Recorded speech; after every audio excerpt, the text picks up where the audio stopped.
বাংলাদেশের হাইকোর্টের একটি ঐতিহাসিক রায়ের মাধ্যমে বাংলাদেশ জামায়াত ইসলামী তার হারানো নিবন্ধন ফিরে পায়। তার আগে তথাকথিত ভণ্ড আলেম মাওলানা রেজাউল হক চাঁদপুরী সহ 3 জন আলেমের একটি রিটের ভিত্তিতে 2018 সালের 28শে অক্টোবর হাইকোর্ট বাংলাদেশ জামায়াত ইসলামীর নিবন্ধন বাতিল করে। রিটে কারণ দেখানো হয়, বাংলাদেশের সংবিধানে বলা আছে সার্বভৌমত্বের মালিক জনগণ, আর জামায়াত ইসলামীর গঠনতন্ত্রে বলা আছে সার্বভৌমত্বের মালিক আল্লাহ। আপত্তি দেখানো হয় যে বাংলাদেশের সংবিধানের সাথে জামায়াত ইসলামীর গঠনতন্ত্র সাংঘর্ষিক।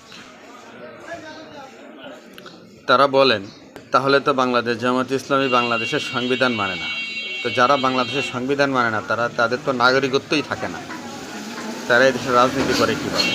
তখন আমরা দেখতে পেলাম বাংলাদেশের পতিতযশা সাংবাদিক, বুদ্ধিজীবী, সংবিধান বিশেষজ্ঞ সহ বেশ কিছু আলেম ওলামারা বলেছিলেন, জামায়াত ইসলামীর নিবন্ধন যদি এ কারণে বাতিল হয়ে যায়, তাহলে বহু ইসলামী দলের নিবন্ধন আপনা আপনি বাতিল হয়ে যাবে।